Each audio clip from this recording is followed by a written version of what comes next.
수능 결과가 만족스럽지 못했거나 이미 진학한 대학이 마음에 들지 않아 편입을 통해 원하는 대학 진학을 노리는 분들은 매년 꾸준히 있습니다. 시간과 비용을 아끼면서 학벌을 바꿀 수 있는 확실한 지름길이기 때문이죠. 이때 빠르게 편입 지원 자격을 갖추기 위해 학점은행제를 활용하시는 분들이 정말 많고, 최근 들어 이에 대한 문의가 더더욱 늘어나고 있는데요. 그래서 오늘은 편입에 대해 학습자분들이 가장 많이 질문하시는 핵심 질문 8가지를 엄선했습니다. 오늘 영상을 끝까지 시청하시면 최소한 현재 나에게 편입이 맞을지, 그리고 어떤 방향으로 준비해야 할지 전체적인 뼈대를 잡으실 수 있을 겁니다.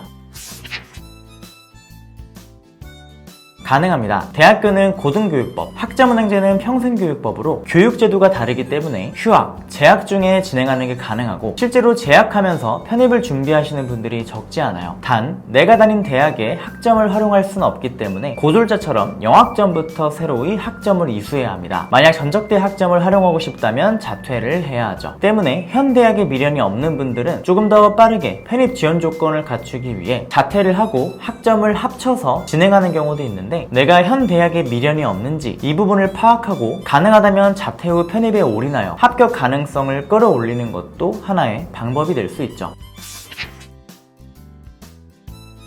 가장 걱정하시는 부분이죠. 결론부터 말씀드리면 아닙니다. 편입대학의 90% 이상은 학교의 이름을 보지 않고 정해진 룰과 점수 비중이 명확한 자체 시험 점수로만 선발하는 정량대입니다. 정량대 전형에서는 학점은행제를 통해 편입을 지원하더라도 차별이나 불이익은 결코 없습니다. 때문에 중요한 건 편입 시험에 대한 준비와 학부 성적, 면접에 대한 준비가 합격 가능성을 가른다고 볼 수 있죠.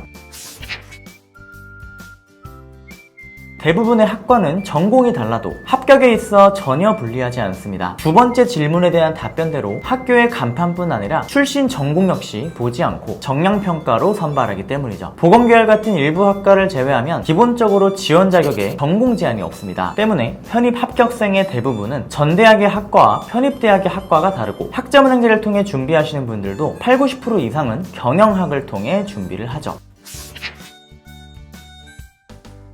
학점은행제 편입을 준비할 때 대부분 경영학을 선택하는 데에는 이유가 있습니다. 경영학은 학점으로 인정되는 국가 자격증 종류가 많은데요. 단순히 많을 뿐 아니라 응시 자격, 난이도, 학점 모든 면에서 가장 효율적인 자격증이 많기 때문입니다. 즉 최소한의 노력으로 기간 단축을 하는 데 있어 가장 유리하죠. 온라인 수업도 많이 열려있기 때문에 난이도가 쉬운 과목 위주로 플랜을 설계하는 것도 가능합니다. 편입 공부와 병행해야 하는 편입생들 입장에선 학점은행제 과정은 최소한의 노력으로 진행하는 게 매우 중요하기 때문에 이러한 면에서 경영학이 최적의 전공이라 할 수 있죠.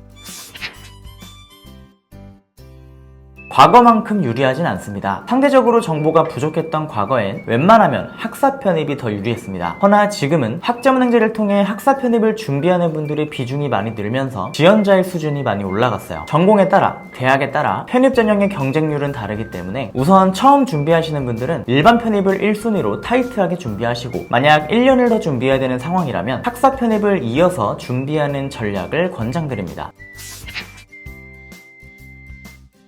매우 중요한 규정이 있습니다. 대학교 1학기를 다니다가 중퇴하고 2학기 때 바로 학점은행제를 활용하는 경우인데요. 학점은행제는 수업으로 1년에 최대 42학점까지만 이수할 수 있다는 제한이 있는데, 이 룰은 전적 대학의 학점과 합산되어 적용됩니다. 만약 전 대학에서 1학기 24학점을 이수하고 자퇴했다면 학점은행제의 2학기 수업은 18학점까지만 이수가 가능하기 때문에 이 부분을 알고 계셔야 플랜상 문제가 생기는 대참사를 미연에 방지할 수 있습니다.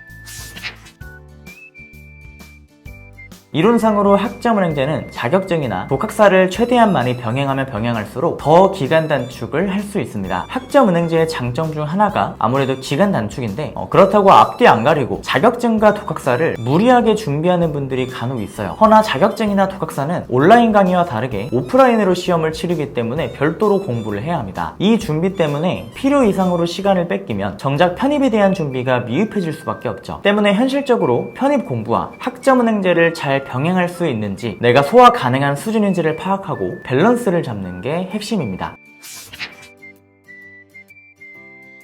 절대 아닙니다. 플래너, 멘토는 여러분이 행정 절차나 플랜 설계 과정에서 학점 계산에 시간 낭비를 하지 않도록 돕고 학부 성적을 위한 성적 관리를 통해 수월하게 학점을 받게 해주는 페이스메이커이자 길잡이 역할입니다. 결과적으로 편입 공부를 할 수 있는 시간을 더 확보해줌으로써 합격 확률을 끌어올리는 역할이라 할 수 있죠. 결국 편입 시험을 보고 합격을 얻는 건 여러분들 자신입니다. 때문에 절대 플래너, 멘토와 함께 과정을 진행한다고 무조건 편입을 합격하는 건 아니고요. 간혹 초보 플래너와 함께 과정을 진행하다가 일정이나 규정을 놓쳐서 편입 자격이 되질 않아 1년을 버리게 되는 안타까운 케이스가 간혹 발생하곤 하는데요. 이러한 사고를 미연에 방지할 수 있게 학습자도 자신의 플랜을 완벽하게 숙지하셔야 되고 경력, 전문성을 가지고 있는 전문가와 함께 안전하게 진행하시길 바라겠습니다. 오늘은 학점은행제 편입에 관련하여 가장 많이 묻는 8가지 질문에 대한 이야기를 해봤는데요. 추가로 궁금한 점이 있거나 학점은행제 편입을 준비하는 과정에 대한 플랜 안내가 필요하신 분들은 댓글이나